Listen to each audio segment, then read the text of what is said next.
네, 헌정사상 처음으로 어제 박근혜 대통령이 헌재에 의해서 파면을 당했습니다. 이제 박근혜 전 대통령이라는 호칭을 써야 될 일이 생겼는데요.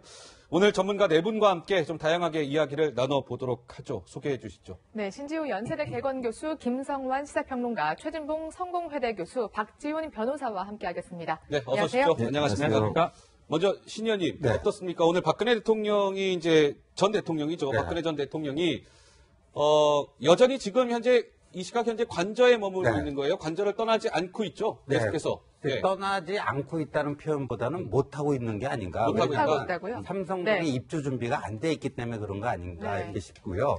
그러니까 이 보면요. 오늘 아침 동아일보 기사에도 나와 있지만요. 본인은 박 전 대통령 본인은 탄핵 기각을 확신하고 있었기 때문에 전혀 예기치 않은 결과가 나와서 굉장히 정신적으로 감에 휩싸여 있는 게 아닌가 보여지는데요. 근데 이거는 참모진들도 좀 문제가 있었다고 보여져요. 그럼요. 우리 일반인들은 탄핵 인용의 가능성이 훨씬 높다고 보지 않았습니까? 그러면 이 직언을 하고 직설을 해가지고요. 대통령께서 마음의 준비를 할 수 있는 그걸 하는 게 참모의 도리 아니겠습니까? 참모의 역할이죠. 근데 전혀 탄핵이 인용될 가능성이 높다라고 하는 직언, 보고를 하지 않았어요. 근데 과거에 닉슨 미국 대통령도요, 탄핵 위기에 몰리기 직전에 전격적으로 사임하지 않습니까? 그걸 보면요, 키신저가 나중에 닉슨한테 아주 직언을 합니다. 여기서는 더 이상 버티시지 못할 것 같다. 사실을 인정하고 뭐 하는 게 좋겠다. 이런 게 있는데, 왜 우리 박 전 대통령 주변에는 그런 분들이 없었던가 하는 아쉬움이 남습니다. 국민 80% 가까이가 박근혜 대통령의 탄핵을 찬성해 오지 않았습니까? 그런데 청와대만 몰랐던 것이 아닌가 이런 생각도 드는데요. 자, 판넬 하나 준비했습니다. 박근혜 전 대통령 탄핵 그야말로 충격에 휩싸여 있는 것 같습니다. 이틀째 적혀져 있는 대로 관저에서 침묵을 이어가고 있습니다. 첫 번째 키워드 보겠습니다. 진정난 몰랐네. 노래 제목이 생각나는데요. 신현희께서 잠깐 말씀을 주셨지만 최 교수님, 청와대는요, 끝까지 기각을 확신한 것 같아요. 그러다 보니까 이 인용이 됐을 때의 시나리오에 대한 준비가 턱없이 부족했던 것이 아닌가. 제대로 준비가 되어 있었어야 하지 않을까. 이런 아쉬움이 좀 남습니다. 그렇죠. 사실은요, 두 가지 가능성에 대해서 다 준비를 해야 돼요. 인용이냐 기각이냐 이래서. 둘 중에 하나예요. 그러니까요.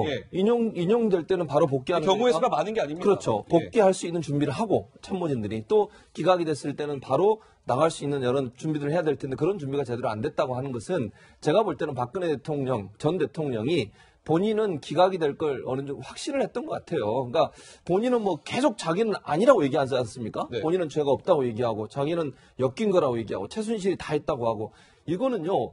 뭐라 그래야 되죠? 사람이 심리적으로 자기가 자기를 믿는 건지 아니면 부인하고 싶은 건지는 잘 모르겠어요. 그런 심리적 상태가 박근혜 전 대통령으로 하여금 기각이 될 것이라는 확신을 갖게 만들었던 요소가 아닌가 하는 생각이 들고 또 한 가지는 맞불 집회에 나오시는 분들이 점점 늘어났지 않습니까? 그 변호사들도 여러 가지 각하라든지 이런 걸 주장을 하는 걸 들으면서 본인은 확증 편향 심리가 있을 사람은 본인이 믿고 싶은 건 믿고 싶은 심리가 있거든요. 왜냐하면 자기한테 불리한 내용을 안 믿으려고 하거나 배제하려는 심리적인 그런 효과가 있기 때문에 내 편이 좀 많아지고 있구나. 그렇죠. 그리고 약간 착각할 수도 있는 거죠. 그렇죠. 변호사들이 와서 또 이건 각하될 수도 있습니다라고 얘기했다고 하면 그런 부분들이 본인으로 하여금 자기가 이 탄핵 심판이 기각될 수 있다는 믿음과 신념을 갖게 한 요인이 되지 않았을까 하는 그런 생각도 듭니다. 이 시각 지금 대한문의 모습을 보고 계십니다. 최 교수님이 말씀하신 것처럼 자 그렇다면 이제 박근혜 대통령이 탄핵이 인용되지 않았습니까? 태극기 집회에 참가하는 숫자가 얼마나 많이 늘었을까요? 그렇죠. 생각했던 것보다는 성시원 앵커 그렇게 많이 확 늘어난 것 같지는 않아요? 많이 늘어나지는 않았는데 지금 취재진들의 보고에서 올라오고 있는데 다만 걱정되는 것은 점점 더 격해지고 있다고 합니다. 오늘 오후 1시쯤에는 대한민국 근처 파출소에 휘발유를 뿌려서 방화를 시도한 남성이 체포되기도 했고요. 그래서 이 시위가 인원에 관계없이 점점 더 격화되면 어떻게 될지 조금 더 좀 걱정스러운 모양새고요. 사람 수는 그렇게 확 늘지 않는 대신에 굉장히 과격해지고 있다는 얘기예요. 밤이 되면 좀 어떻게 될지도 모릅니다. 잘 안 보이는 상황이 되고 예를 들어서 이제 어떤 촛불 집회는 뭐 안 하는 걸로 알려져 있는데 혹시라도 자극이 된다고 했을 때는 태극기 집회하고 촛불 집회하고 부딪힐 가능성도 있고요. 막 그렇기 때문에 두 가지를 좀 얘기를 하고 싶어요. 대통령이 좀 입장 발표를 좀 하는 게 지금이라도 필요하고 두 번째는 지금 금방도 김평호 변호사 생각이 드는데 변호사라든지 어떤 정치인들이 가서 좀 자극적인 언어를 안 하는 게 변호사가 이런 말이 제일 무섭습니다. 제가 재판을 했는데 안 되는 재판을 재판부에서 잘못했다. 이렇게 하니까 그렇네요. 지지자들이 더 더욱더 모이는 거거든요. 자극하고 네. 사실은 되고요. 변호인들이 잘못한 네. 부분이 너무 큽니다. 사실 오늘 재판하면서 그런 사람들이 재판부 재판장에서도 그렇고 나가서도 또 선동을 하고 그런 부분들은 자제를 해야지만이 어떤 다른 불상사를 막을 수 있지 않을까 생각이 듭니다. 아니 박 전 대통령이 말씀하신 것처럼 계속해서 침묵하고 있으니까 일각에서는 이거 버티게 하는 거 아니냐? 더 나아가서 불복하는 거 아니냐? 이런 관측까지 지금 나오고 있습니다. 오늘 뭐 네. 그 신문을 보니까요. 이제 박근혜 대통령 입장 표명 없이 침묵을 지키고 있으니까 사실상 불복 시위에 나선 거 아니냐. 관저에서 사실상의 농성을 벌이고 있는 것 아니냐. 이런 해석까지도 나왔어요. 그러니까 그렇게 볼 수밖에 없는 상황이잖아요. 네. 헌재 결정이 어제 나왔는데 어제 곧바로 수용한다고 발표를 했었어야죠. 그게 원래 전직 대통령으로서 최소한 대한민국 대통령을 지낸 분으로서 기본적인 국민에 대한 예의이기도 하거든요. 네. 제가 과거에 박 대통령이 얘기했던 거 발언 두 가지만 말씀드리면요. 2004년도 노무현 전 대통령 탄핵 때 그때 박근혜 대통령이 국회 교섭단체 대표 연설에서 헌재 결정을 존중하지 않는 것은 곧 헌법을 존중하지 않는 것으로 이건 예. 헌법에 대한 도전이자 체제에 대한 부정입니다. 이렇게 얘기한 잠시 후에 적이 그 있고요. 부분은 육성을 직접 확인시켜 드릴 거예요. 예. 한번 들어보도록 하고요. 예. 이 최종 그 헌재에 제출했던 최종 의견서에서는 뭐라 그랬냐면은 앞으로 어떤 상황이 오든 소중한 우리 대한민국과 국민들을 위해 갈라진 국민들의 마음을 모아 네. 지금의 혼란을 조속히 극복하는 일에 최선을 다해 나가겠습니다. 이렇게 얘기했습니다. 이렇게 얘기했던 박근혜 대통령이에요. 그 박근혜 대통령이 지금 아무 얘기하지 않고 청와대에 그냥 계속 머무르고 있다고 하는 것은 침묵의 시위를 하고 있다. 이렇게 사람들이 생각할 수밖에 없지 않겠습니까? 네, 사실상 불복 시위라는 해석까지도 나오고 있는데요. 그렇다면 두 번째 키워드로 한번 가보도록 하겠습니다. 진정 난 몰랐네. 왜 청와대만 몰랐을까요? 두 번째 보시죠. 보일러 놔드려야 뭐 광고 카피 문구이기도 합니다. 그런데 박지훈 변호사님, 네. 자 그러면 박근혜 전 대통령이 왜 삼성동 사저에 바로 가지 않을까? 삼성동 사저의 모습을 좀 봤으면 좋겠는데 그 이유 중에 하나가 보일러가 지금 삼성동 그 사저에 보일러가 고장이 나서 난방 시설이 제대로 갖춰져 있지 않아서 대통령이 이동을 못하고 있다. 이런 설명이에요. 일단 어느 부분은 맞는 것 같아요. 지금 보면 보일러 공사하고 도배 공사를 하는 모습들이 지금 보이고 있거든요. 가서 하기 때문에. 그렇지만 이제 보일러 같은 부분은 뭐 다들 알다시피 난로라든지 뭐 여러 가지 다른 대체할 수 있는 게 있습니다. 보일러가 없어서 못 들어가는 게 중요한 건지 네. 관저에서 헌법재판소 11시 21분 후로는 네. 거기 있을 수가 없는 상황인데 거기에 있는 게 중요한 건지 따져보면 사실은 보일러 때문에 핑계에 좀 가깝고요. 네. 오히려 차라리 경호가 안 된다. 네. 경호용 건물이 없다라고 얘기하는 게 맞는 것 같은데 일단은 청와대 그 박근혜 전 대통령 입장에서는 보일러가 지금 없어서 들어가기 그렇군요. 어렵다 이렇게 얘기를 하고 있습니다. 나오는 화면이 오늘 이제 영상인데요. 오늘 이게 삼성동 사저의 굉장히 모습이죠. 삼성동 사저에 드나드는 사람이 많습니다. 지금 보시는 화면은 보시면 이렇게 끈을 잡아당기고 있죠. 네. 바로 인터넷선입니다. 인터넷과 TV를 설치하는 화면이고요. 지금 저희 기자들이 나가서 계속해서 살펴보고 있는데 도배하시는 분은 왔다 갔다 하고 뭐 저렇게 인터넷 하시는 분은 왔다 갔다 하고 그러니까 정말 아까 신조 교수님 말씀하신 것처럼 준비가 아예 안 된 거예요. 저기가. 그러니까 플랜 B, 그러니까 네. 탄핵이 인용될 인용됐을 때. 경우에 준비가 전혀 안 돼 있는 건데요. 그런데 저는 뭐 이제 한 2, 3일 정도는 뭐 그 말미를 들을 수 있다고 보는데 네. 네. 그렇게 삼성동 사저가 들어가기에 좀 시간이 걸린다면요. 일단 내일쯤은 청와대에서 나오시는 게 낫습니다. 네. 왜냐하면 나와. 나오셔갖고 일단 제3의 장소로 갔다가 삼성동이 정비가 되면 그렇게 들어가더라도요. 왜 청와대에 계속 머물게 되면요. 이제는 정말 또 이게 상상하기 싫은 시나리오인데 청와대에 있으면서 뭔가 뭐 또 이렇게 증거를 그런 얘기가 뭔가 또 나오더라고요. 인멸하려고 네. 또 이러는 거 아니냐 하는 네. 의혹 제기가 의혹이 나오죠. 당연히 나올 수밖에 없고 이게 과거에도 보면요. 노무현 정권에서 이명박 정권으로 넘어가고 나서 이명박 정권 초기에 예. 노 대통령이 봉화마을로 그 사저로 옮겨가면서 그 청와대 그 이지원 시스템 있지 않습니까? 그걸 그대로 옮겨갔기 때문에 맞네요. 이게 네. 굉장히 그것 때문에 문제가 되고 정치적인 어떤 그 갈등의 소재가 됐거든요. 그러니까 저는 뭐 내일 정도까지는 삼성동이 정비가 안 됐으면 제3의 장소를 거쳐서도 그렇게 내일쯤은 청와대를 비우는 게 불필요한 논란을 야기시키지 않을 것이다 이렇게 보여집니다. 그러니까 저는 김성환 평론가님 이렇게 한번 좀 질문을 드려볼까요? 제가 좀 너무 매몰찬 걸까요? 어찌 보면 지금 박근혜 전 대통령은 청와대 관저에 머물 자격이 없는 분이에요. 더 이상 대한민국 대통령이 아니기 때문입니다.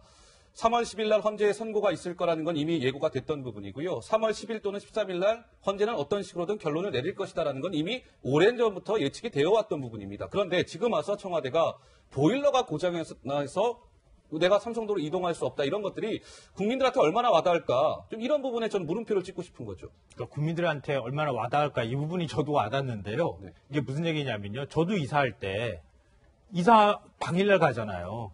저희 집에 원래 살던 집에 누군가 들어와야 제가 그 돈을 가지고 나갈 수 있으니까요. 그렇게 해서 나가시는 분들 네. 미리 도배도 못하고 그래가지고 짐 갖다 놓고 도배하느라고 난리가 나고 막 보일러도 다시 어떻게 고치고 그렇게 해가지고 한 달은 집 정리해야지 집이 겨우 정리되는 거예요. 우리나라 서민들은 그렇게 살고 있는 거예요, 원래. 그러면 박근혜 대통령은 대통령직에서 물러나서 전 대통령이 되고 민간인 신문되면 이젠 그냥 평범한 서민이 된 거예요. 그럼 평범한 서민이 됐으면 조금 준비 안 됐더라도 방금 전에 말씀하셨던 것처럼 제3의 장소 잠깐 갔다가 가더라도 네. 청와대를 비워주는 게 맞죠. 박근혜 전 대통령이 그동안에 뭐라고 했습니까? 법과 원칙 강조했잖아요. 그럼 법과 원칙에 따라서 박 전 대통령이 움직여주는 모습을 보이는 게 네. 최소한 국민에 대한 예우다, 예. 도리다 이렇게 보는데요. 그거와 연결돼서 말씀드릴 수밖에 없는 게 박 대통령이 입장을 발표하면서 내가 여기 청와대에서 나가게 돼서 이렇게 됐다. 국민 통합을 위해서 모든 분들 상처받은 분들한테 상처 이제 다 저로 인해서 상처받은 거 다 이제 치유하고 네. 이제는 다 통합했으면 좋겠다는 메시지와 함께 제가 집이 좀 가는 게 준비가 안 됐으니 요때까지는 정리하고 다 나가겠다. 그러니까 그런 입장이라도 밝히고 설명을 같이 해야 된다 이런 나가면은 말씀이신 전혀 거죠. 의혹이 없잖아요. 네. 근데 그걸 얘기를 안 해버리니까 여러 가지 말씀하신 것처럼 추측이 이상하게 많아요. 나오는 거죠. 혹시라도 청와대 내에 뭐 또 증거가 인멸되는 거 네. 아니냐 이런 얘기까지 나오는 거 아니겠습니까? 그런 의혹을 가질 수밖에 없는 거예요. 왜냐하면은 청와대를 왜 검찰이나 특검이 압수수색하려고 시도를 했습니까? 청와대 안에서 청와대가 범행이 이루어졌던 장소라고 하는 측면에서 그랬던 거 아닙니까? 그렇죠. 그 안에 국정농단과 관련되어 있는 다수의 증거가 있기 때문에 네. 압수수색을 통해서 그걸 확인하겠다고 했던 건데 그럼 지금 예를 들어서 입장을 바꿔놓고 나는 아무 잘못 없다고 하는 전직 대통령이 청와대에 머무르고 있다. 그리고 그 대통령이 임명한 비서관들, 참모진들이 쫙 청와대에 있다. 네. 네. 그러면은 그 참모진들도 나중에 가서 영향을 받을 수가 있는데 이번 범행과 그러면은 전 대통령이 그 며칠 사이에 있는 동안에 가만히 있겠습니까? 네. 저는 알겠습니다. 증거 없애라 이런 얘기할 가능성 충분히 있다고. 네. 예. 그런 의혹 계속해서 나오고 있는데 일단 분명한 것은 청와대가 오늘 밝혔는데 오늘은 삼성동 사저에 들어갈 계획이 없다라고 일단 그러니까 밝혔고요. 오늘까지는 무조건 네, 관저에 오늘은- 있겠다는 그런 얘기인 거죠? 네. 예. 일단 삼성동 사저에 언제 들어갈지는 모르겠지만 아무래도 과거에 삼성동 사저를 나서서 청와대를 들어갈 때의 모습 같지는 않을 것 같습니다. 먼저 그때의 영상부터 살펴보시죠. 강아지 이쁘다. 아주 건강하게 잘 키우겠습니다. 청와대 데리고 가서. 대통령을 잘 지켜주실 겁니다. 이렇게 많이 응원해 주시고, 예, 또 힘을 주신 덕분에 제가 더 큰 책임을 다하기 위해서 이렇게 떠나게 됐습니다. 좋은 대통령이 되도록 최선을 다하겠습니다. 5년 후에 아주 밝은 얼굴로 다시 뵙게 되기를 고대하면서 안녕히 계십시오.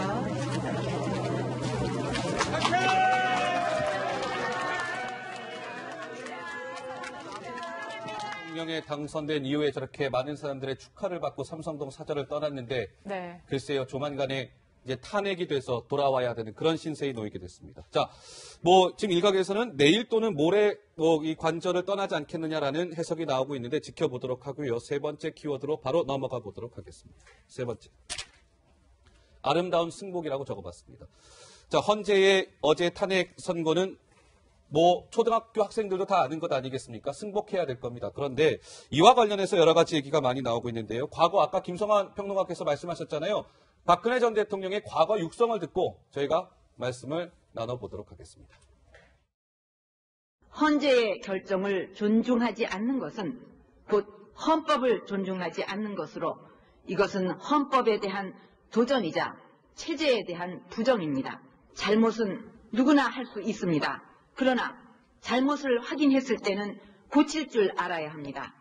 계속 잘못을 반복해서 완전한 파탄으로 갈 것인가, 잘못을 인정하고 나라를 살리는 길로 갈 것인가 결단을 내려야 합니다. 사랑하는 국민 여러분, 강원동지 여러분, 저 박근혜 경선 패배를 인정합니다.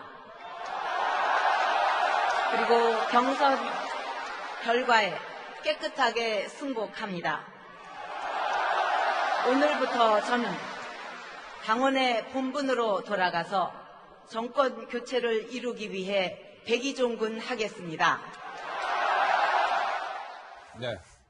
저 영상을 보니까 약간 좀 아쉬운 것 같아요. 왜 저 때는 승복합니다. 깨끗이 승복하겠습니다. 저는 백의종군하겠습니다. 이런 말을 했는데 그때 왜 사실 저렇게 저 지금은 승복 연설이 많은 사람들한테 굉장히 그렇죠. 감동을 주기도 했었어요. 네. 그래서 사실 지금의 박근혜 전 대통령의 인기가 올라간 것도 맞죠. 예. 한나라당 경선에서 패배하고 나서 경선 깨끗하게 승복하겠다고 얘기했고요.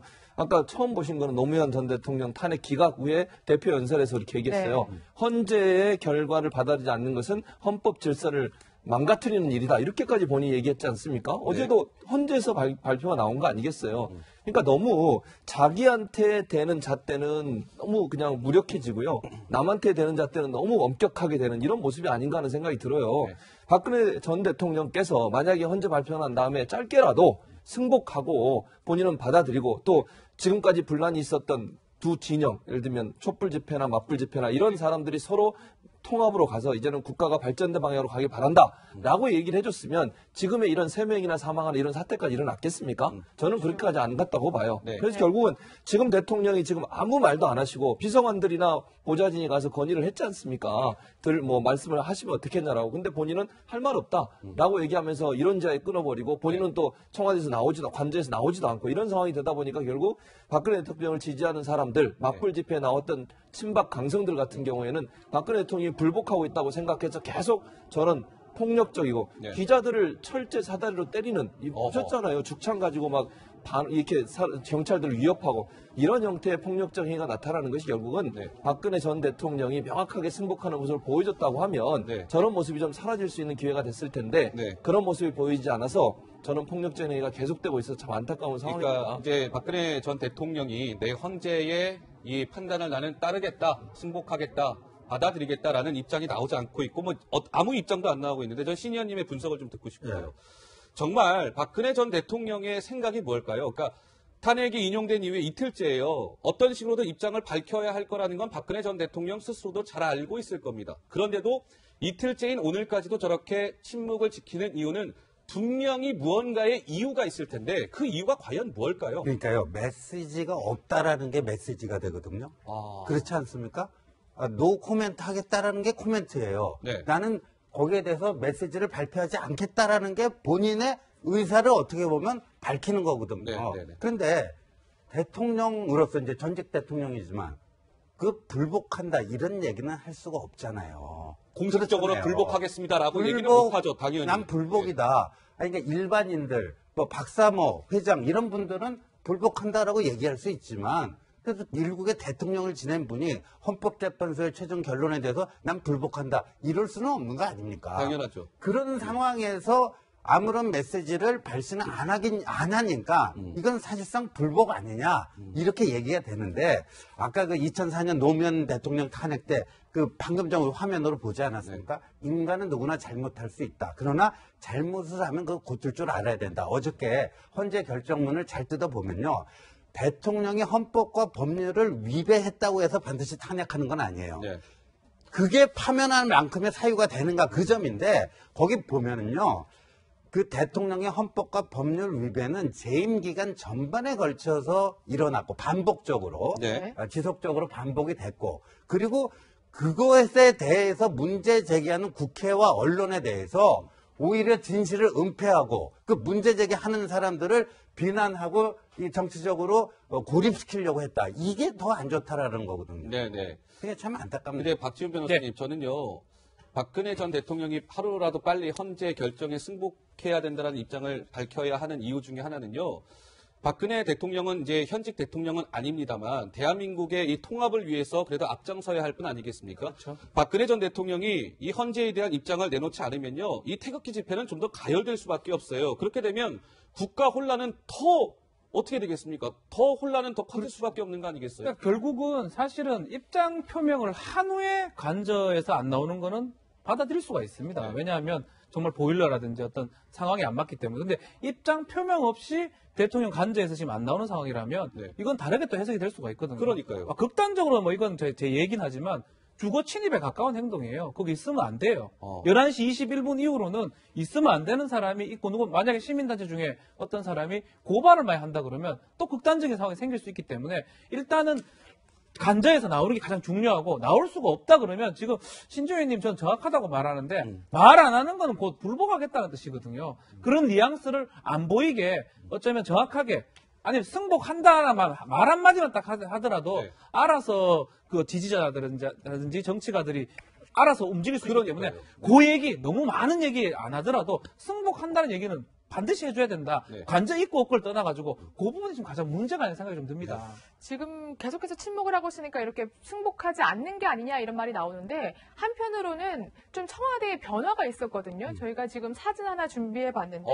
그렇습니까? 이 청와대에 태극기가 걸려 있고요. 그 옆에 어떤 게 걸려 있냐면 지금 보시면 원래는 봉황기가 걸려 있어야 합니다. 지금 잘 안 보이시죠? 네. 그 청와대 가운데에 태극기가 걸려 있고 원래는 봉황기가 걸려 있어야 되는데 이 대통령을 이 화면이군요. 상징하는 태극기는 있는데 그 옆에 원래 봉황기, 대통령을 상징하는 봉황기가 걸려져 있었거든요. 저희가 그런데 이제 채널A 사옥에서 망원 렌즈로 이제 네. 딱 이제 줌을 해서 찍은 건데요. 태극기는 휘날리고 있지만 그 옆에가 횡한 거잖아요. 그렇죠. 예. 그렇기 때문에 이게 무언의 승복 아니냐 이런 얘기도 나오거든요. 그 박근혜 전 대통령의 승복이라기보다는 네. 그냥 원칙을 따랐다고 봐야 되겠죠. 예, 원칙대로 내렸다. 원래는 저게 그 군대도 마찬가지예요. 군대 사단장이 집무실에 있으면 사단장기가 그 위에 걸려 있고요. 네. 집무실을 떠나서 당대 나가 있으면 사단기를 내리게 돼 있어요. 네. 그것만 봐도 사단장이 지금 집무실에 있느냐 없느냐를 알 수 있게 되는 건데 저것도 마찬가지거든요. 현재 대통령이 청와대에 계시느냐 안 계시느냐를 보여주는 깃발인데 대통령이 지금 탄핵이 되어 대통령직을 잃어버렸어요. 네. 그럼 청와대에 대통령이 없는 거잖아요. 그럼 당연히 저기는 내려와야 돼요. 만약에 저게 계속 있었으면요. 또 논란이 될 수밖에 없어요. 네. 지금 그리고 아시는 것처럼 대통령 전형이라고 그러죠. 사진, 이 사진들이 행정관서나 아니면 군 부대에서 다 철거가 됐어요. 왜냐하면 대통령이 이제 직책을 잃었잖아요. 군 통수권자가 이제 더 아니죠. 이상 아니니까. 네. 그러면 결국은 예. 대통령 사진을 걸게 돼 있는데 행정 원칙이나 준칙에 따르면 행자부의 여러 가지 원칙에 따르면 대통령이 아닌 사람의 사진을 거기 걸어놓을 수 없는 거예요. 그렇다고 하면 그걸 떼내는 게 맞죠. 네. 그러니까 이거는 승복이라기보다는 행자부가 스스로 원칙을 따라서 행동을 했을 뿐이고 박근혜 전 대통령이 이 행동을 했다고 해서 승복을 한 거라고 보기는 좀 어려운 부분이 있습니다. 네, 김성환 평론가님. 예. 봉황기 얘기하니까 중국 속담이 하나 생각이 나는데요. 때를 놓친 봉황은 당만도 못하다 이런 얘기가 있거든요. 네. 지금 박근혜 대통령이 전 저런 모습 계속 보면서 아마 많은 국민들이 안쓰러운 마음도 들고 또 과거도 생각나고 막 여러 가지 아주 감정이 복잡할 것 같아요. 저 역시 마찬가지인데요.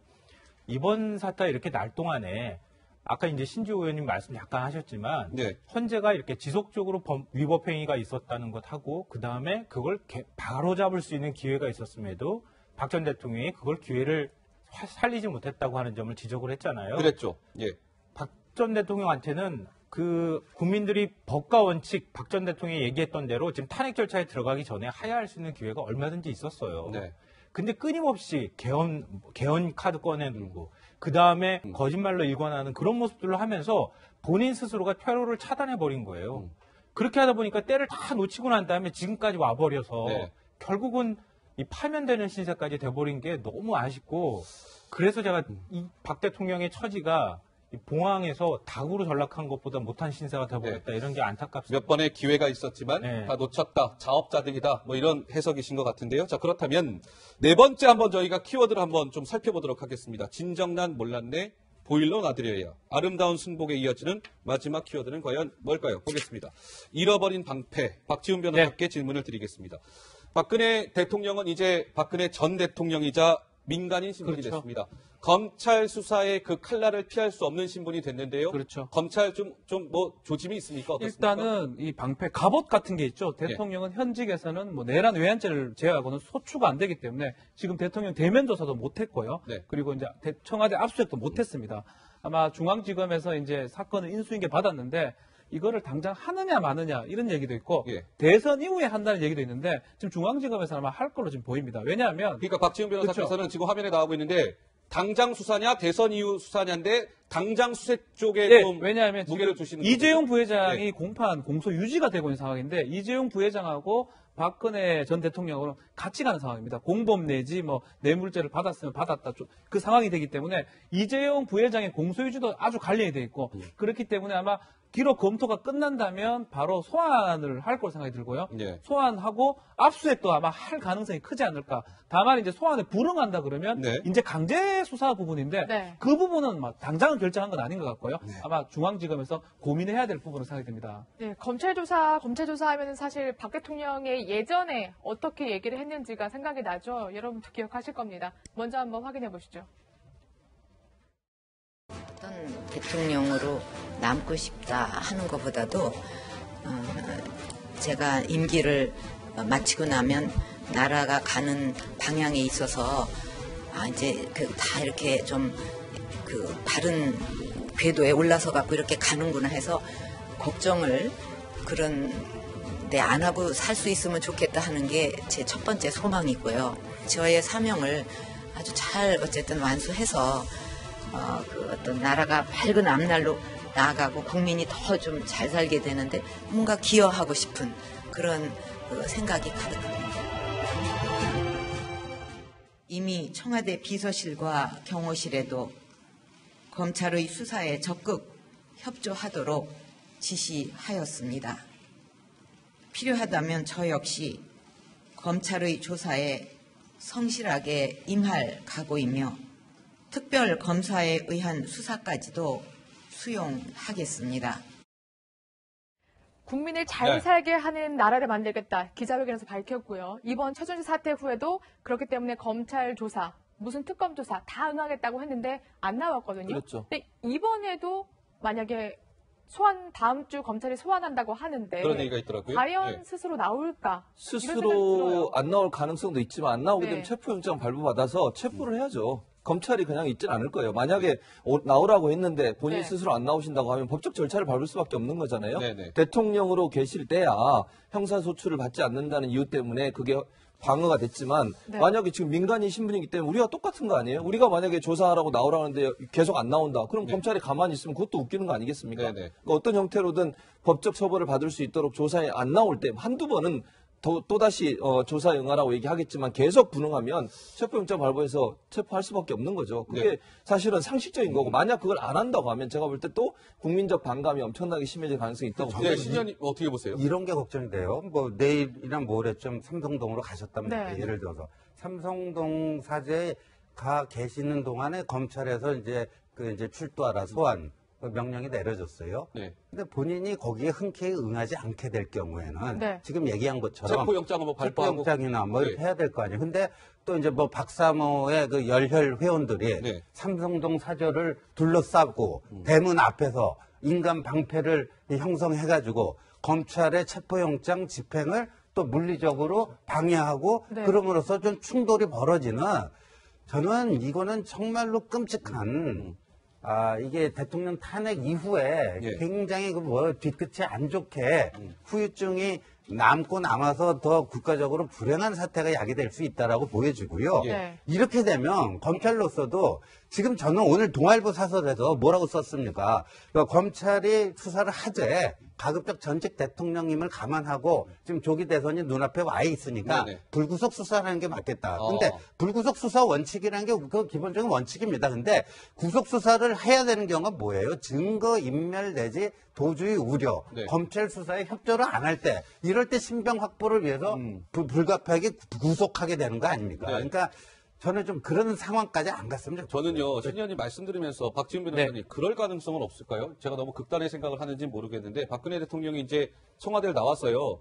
대통령 아직 출국 금지조차 안 돼 있죠? 네, 지금 뭐 외국으로 예를 들면 떠날 수도 있고 뭐 이런 거 아니겠어요? 그 가능성은 좀 어떻게 봐야 됩니까? 법적으로는 뭐 가능하죠. 가능하고 네. 출국 금지를 사실은 내리는 게 맞는데 뭐 입건된 상황으로 봐야 되거든요. 예. 근데 아직까지는 법무부에서 출국 금지를 안 내리는 걸로 지금 알려져 있고 그럴 가능성을 전혀 배제할 수도 없고 그러니까 결국은 입장 표명을 하고 수사에 제대로 받겠다라고 얘기하는 게 지금이라도 왜냐하면 지금 말한 것처럼 더 불상사가 뭐냐면 그 지지자들이 막 보호하고 인간 방패를 삼고 네. 이런 상황이 생긴다면 더 문제가 되거든요. 네. 검찰의 장소해도 상관이 없으니까 일단은 수사에 임하는 게 가장 중요하다 생각이 듭니다. 네. 저는요, 그 박근혜 네. 전 대통령의 그 삼성동 사저 주변에 이미 경호팀이 가 있잖아요, 청와대가. 그리고 경찰병력도 지금 가 있습니다. 애초에 그 박사모나 지금 박 전 대통령 지지하는 분들이 모일 때 네. 그때부터 차단하는 작업을 하면 그런 뭐 불상사가 일어날 가능성은 그렇게 많지 않다 이렇게 보는데요. 괜히 또 우리가 그렇게 얘기하면 또 실제로 그렇게 될까봐 또 너무 걱정이 돼요. 네. 걱정이 되는데 그러니까 지금 이제 얘기가 나오는 게 대선 기간하고 껴있기 때문에 검찰 수사의 강도를 약화한다거나 아니면은 뭐 불구속 수사하거나 조금 더 수사를 늦추는 게 어떻겠느냐 뭐 이런 얘기도 나오지만 좀 그런 얘기 해주고 싶어요. 네. 만약에 여기서 수사를 늦추거나 여기서 미적미적하면 오히려 더 큰 불행이 터질 수 있다. 그렇군요. 그게 뭐냐면요. 예를 들어서 차기 정부까지 이 수사가 이어지면은 차기 정부는 그 인수위 과정도 없어요. 그냥 5월 9일날 투표하면 5월 10일날 그냥 대통령 임기 시작되는 거예요. 네. 차기 정부 첫 번째 해야 되는 역할이 검찰 수사 왔다 갔다 하는 거 그거 새 대통령이 보면서 그거 부담 안고 시작하는 겁니다. 그게 과연 좋은 건가? 네. 그렇게 하면 안 된다는 거 하고요.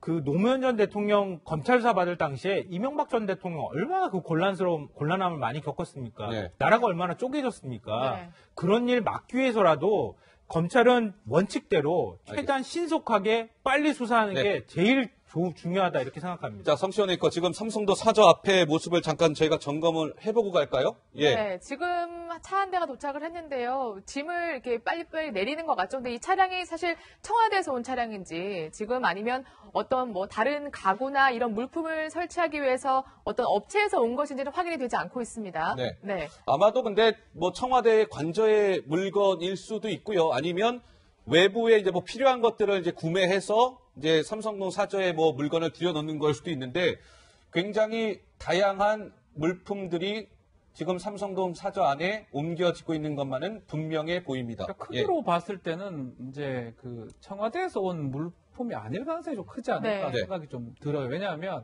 크기가 좀 작기도 하고요. 그리고 지금 보면 좀 새로 구입한 느낌이 들거든요. 그러니까요. 가구라든지 이런 어떤 가재도구 같은 걸 지금 구입한 상황으로 보이고 그래서요, 뭐, 이런 것들이 이제 세팅이 되면, 사실 박지만 회장이 얘기했던 부분이 걸레 하나 안 들어갔다니까 네. 몇 년간 빈집같이 이렇게 됐기 때문에 네. 가구라든지 이런 시스템이 전혀 없을 거예요. 그래서 저것들을 갖추는 게 청와대에서 오는 것 같지는 않고 아마 구입된 상황이 아닌가 이렇게 보입니다. 뭐 필요한 네. 물건들을 이제 사서 구매를 해서 네. 삼성동 사저에 구비를 하는 그런 모습이 아닌가 싶은데 어찌됐건 박근혜 전 대통령의 삼성동 행위 머지 않은 것만은 분명해 보입니다. 자, 이 헌정사상 처음으로 있었던 탄핵 인용, 숫자로 본 탄핵 심판인데요. 저희가 좀 속도감 있게 한번 한번 살펴보도록 하겠습니다. 1이라는 숫자에 한번 주목해 주시기 바랍니다. 1. 뭘까요? 보시죠. 첫 여성, 첫 부녀, 첫 파면 대통령으로 기록되게 됐습니다. 8. 헌재재판관 8대0 전원일치 파면 결정이 내려졌습니다. 7대1, 6대2 여러 가지 관측이 많았는데 어느 누구의 예상도 깨고 8대0의 전원일치 파면 결정 433. 이게 뭐지 하실 텐데요. 뇌물 공유 혐의 액수 지금 433억 원입니다. 이 부분도 눈여겨볼 부분인데 어제 헌재에서는 이 뇌물과 관련돼서는 얘기를 하지 않았어요. 네. 일반 검찰에서 박근혜 전 대통령에 대해서 어떻게 수사하는지 저희가 잘 지켜볼 필요가 있을 것 같습니다. 다음 2. 뭘까요? 보십시오.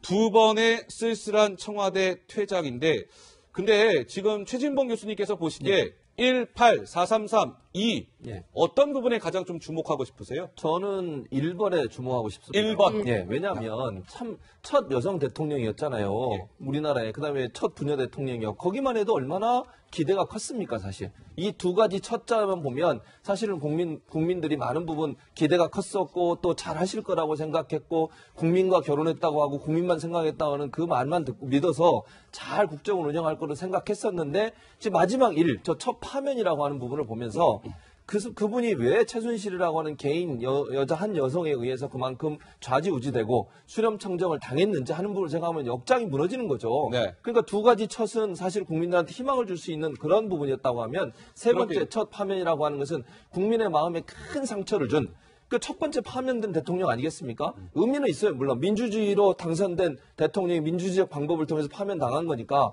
그 의미는 있긴 하지만 국민들 얼마나 파면당한 것을 지지했던 사람도 마음에 상처가 있어요, 사실. 예. 대통령이 저렇게 물러나는 모습을 보면서 얼마나 마음이 아팠겠습니까? 그런 면을 본다면 대통령이 정말 두 가지 처세 있는 의미처럼 잘했으면 파면을 당하지 않고 좋은 대통령 이미지로 남았을 텐데 결국 파면을 당하면서 그 두 가지의 의미가 퇴색되고 알겠습니다. 완전히 사라지는 그런 불행한 대통령이 됐다고 최 볼 수 교수님은 있겠습니다. 1이라는 숫자에 주목하고 싶다라는 말씀이셨습니다. 네, 예. 박근혜 전 대통령의 입장에서 좀 살펴보면 첫 파면도 파면이지만 두 번째로 청와대를 안 좋은 좀 모습으로 나서야 쓸쓸하죠. 하는 그 심정이 어떨까 싶습니다. 그 당시의 영상을 저희가 어렵게 구해봤는데요. 그때 모습을 한번 보시겠습니다. 네. 그러니까 박근혜 대통령이요. 두 번째 이제 청와대를 나오게 되는데 79년도에 이제 박근혜 전 대통령의 아버지인 박정희 대통령이 사망하지 않습니까? 그때 청와대를 나오게 됐고요. 이번에는 탄핵이 인용되면서 청와대를 나오게 되는데 두 번이 공교롭게도 굉장히 쓸쓸한 청와대의 퇴장이라고 하지 않을 수가 없습니다. 영상 준비했습니다. 보시죠. 고 박정희 대통령의 두 영예는 16년간 살던 청와대를 떠나 신당동 이웃집으로 이사했습니다. 아버지가 나라의 최고 책임자가 돼서 함께 이 집을 떠난 지 18년 만에 양친을 모두 여인 채 외롭게 돌아온 것입니다.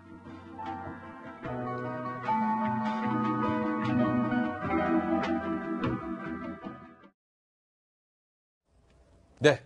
박근혜 대통령 이렇게 두 번씩이나 청와대를 쓸쓸하게 퇴장할 수밖에 없는 그런 신세가 됐습니다. 어저께 저는 헌재 선고를 지켜보면서 이정미 헌재 소장 대행이 21분에 딱 파면 선고를 하지 않았습니까? 그 부분이 굉장히 좀 인상 깊었는데 감명하면서도 아주 간결한 메시지였습니다. 그 목소리 다시 한번 들어보시도록 하겠습니다.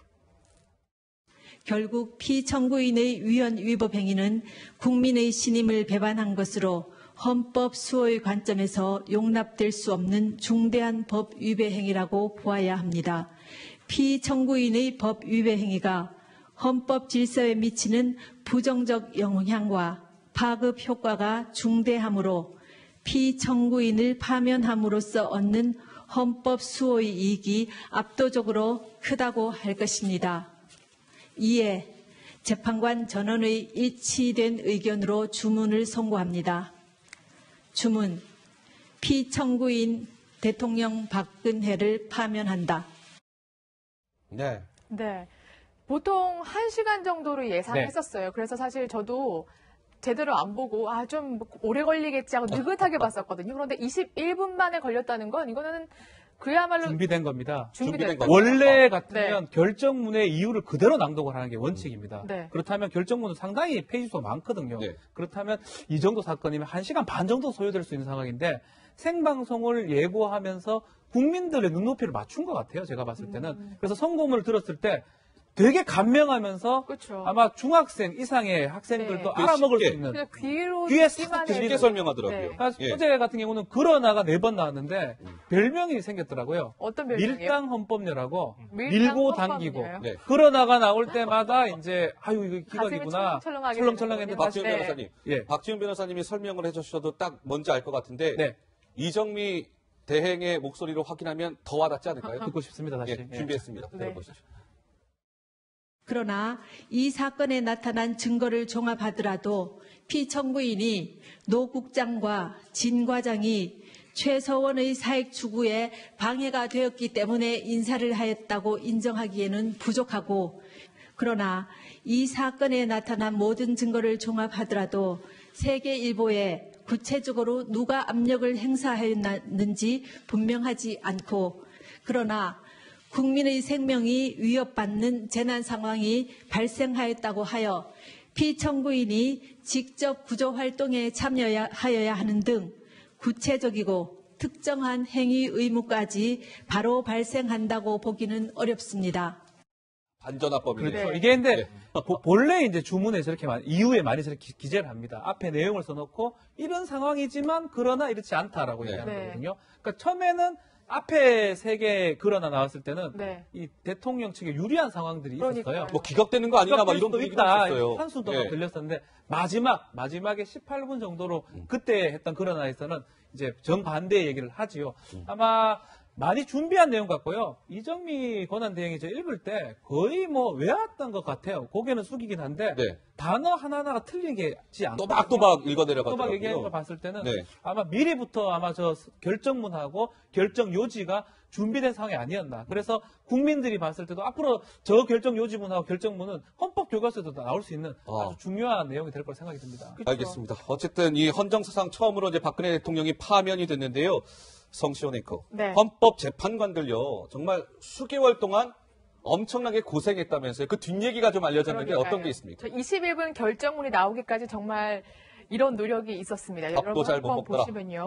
예. 월, 화, 수, 목, 금, 토일이 아니라요. 금입니다. 그렇기 때문에 지금 계속해서 출근을 하면서 쉬지도 않고 자지도 않고라고 하면서 계속해서 그런 심판을 했었고 또 밖에 시위대에 있죠. 그리고 취재진들이 가만히 두겠습니까? 그렇기 때문에 계속해서 배달 음식을 시켜 먹으니까 5kg이 쏙 빠졌다고 합니다. 5kg씩. 네.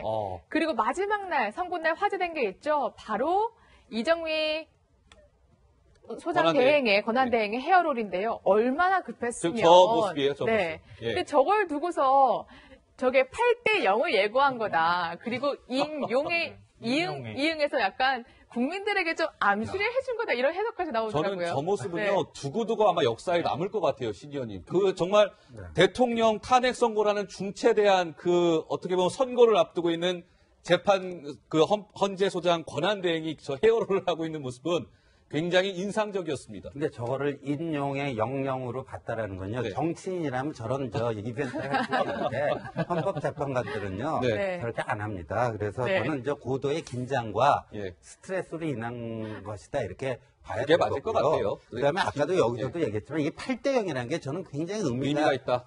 전원일치라는 네. 게 의미가 있고요. 이게 보수 진보의 문제가 아니라는 거죠. 이건 이념의 문제가 아니고 헌법 수호의 관점에서 이게 판단한 거다. 그 점을 우리가 좀 무겁게 받아들여야 됩니다. 예. 그러니까 어제 저는 굉장히 인상 깊었던 문구가 있어요. 이정미 권한대행 얘기 중에 대통령의 행위가 부정적 영향과 파급 효과가 중대하므로 파면으로서 얻는 헌법 수호 이익이 그냥 큰 것도 아니고 압도적으로 크다라는 표현을 썼습니다.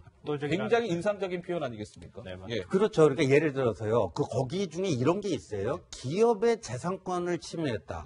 기업 경영의 자유를 침해했다. 이 대목은요. 정말 보수를 자처하는 사람들이 귀를 기울여서 들어야 될 대목이에요. 네. 그러니까 보수는 뭐예요? 자유시장, 자유기업, 기업 활동의 자유 이런 것들을 굉장히 주요 핵심 가치로 주장하지 않습니까? 네. 그런데 바로 박근혜 대통령이 최순실과 더불어서 바로 그런 가치, 헌법적 가치를 침해했다라는 점. 네. 따라서 이게 이념의 문제, 진영의 문제, 보수 진보의 문제가 아니라는 거죠. 그러니까요. 그래서 8대 0이 나왔다는 거죠. 네. 이 8대 0의 순간 최순실 씨의 반응이 가장 궁금했잖아요. 최순실의 근데 반응. 예. 취재진에게 전해 들으니 그 재판 당시에는 물만 들이키고 있었는데 재판이 쉬는 시간대 네. 그렇게 대성 통곡을 했다고 장시호 씨가 대성 전하더라고요. 예, 맞습니다. 그러니까요. 장시호가 전달했죠. 네. 근데 네. 아마 그 이유가 저는 박근혜 전 대통령이 기각될 그 일정 부분 최순실도 기대하고 있었던 것 같아요. 그래서 네. 본인이 어쨌든 뭐 또 부인했을 수도 있어요. 자기는 전혀 관여한 적 없다. 네. 물론 박근혜 전 기각을 대통령은 기대했다. 네. 최순실이 혼자서 다 했다고 얘기하지만 최순실은 자기 범죄마저도 부인했어요. 왜냐하면 만약의 경우에 박근혜 전 대통령의 탄핵이 기각이 되면 최순실이 살아날 수 있는 기회가 생겨요. 네. 왜냐하면 최순실의 범죄 행위를 다 인정해버리면 거기에 박근혜 대통령도 함께 공범이 될 수밖에 없는 구조지 않습니까 지금? 왜냐하면 최순실의 모든 이권 개입에는 박근혜 대통령이 개입돼 있다라고 하는 정황들이 너무 많아요. 네. 그러면 최순실의 범죄 행위를 묻어주지 않으면 박근혜 전 대통령도 함께 갈 수밖에 없는 상황이기 때문에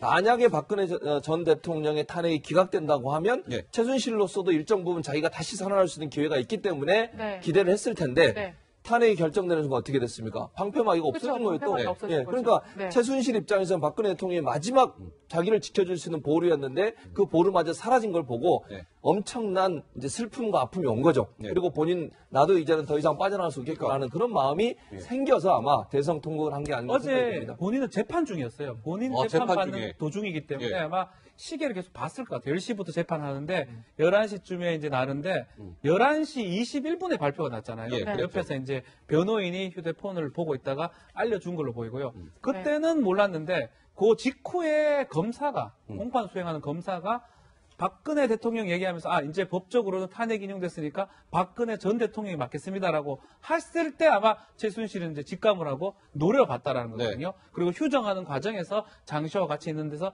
통곡을 했는데 아마 본인도 놀랐을 것 같기도 해요. 왜냐하면 11시에 하면 통상 12시나 12시 반쯤에 날 거 생각하는데 빨리 났다라는 것도 놀랐을 것 같고 본인이 원하는 결과가 안 났기 때문에 아마 대성 통곡을 한 게 아닌가. 자, 이쯤에서요. 이 타이밍에서 최순실이 대성 통곡을 했다고 하는데요. 최순실의 목소리를 오랜만에 좀 한번 들어볼 필요가 있을 것 같습니다. 대성 통곡한 최순실의 육성입니다. 들어보시죠. 큰일났네. 그러니까 그한테 정신 바짝 차리고 걔네들이 이게 완전히 그 조작품이고 얘네들이 이거를 이거 훔쳐가지고 이렇게 했다는 걸 물어야 되고 이성원이도 아주 그 기획적으로 하고 돈도 요구하고 이렇게 했던 저걸로 해서 이걸 하지 않으면 우리를 안 시키면 다 죽고. 아마 최순실이 어제요 재판 중에 탄핵 인용됐다는 딱 그 소식 전하고 아까 처음에 얘기한 것처럼 큰일 났네. 아마 이런 생각을 하지 않았나 싶은 생각도 해봤습니다. 이어서요, 어제 박지훈 변호사님. 어제요, 장시호에 대한 재판이 있었잖아요. 거기에서 새로운 사실이 알려졌는데, 장시호랑 쇼트트랙 전 국가대표 선수인 김동성. 교제했던 사실이 알려졌습니까? 본인이 깜짝 놀랐습니다. 증인에서 이제 증인 신문 과정에서 김동성 선수하고 전 선수죠. 김동성 선수하고 같이 동거를 하고 동거를 했던 장소가 최순실 이모 집이다.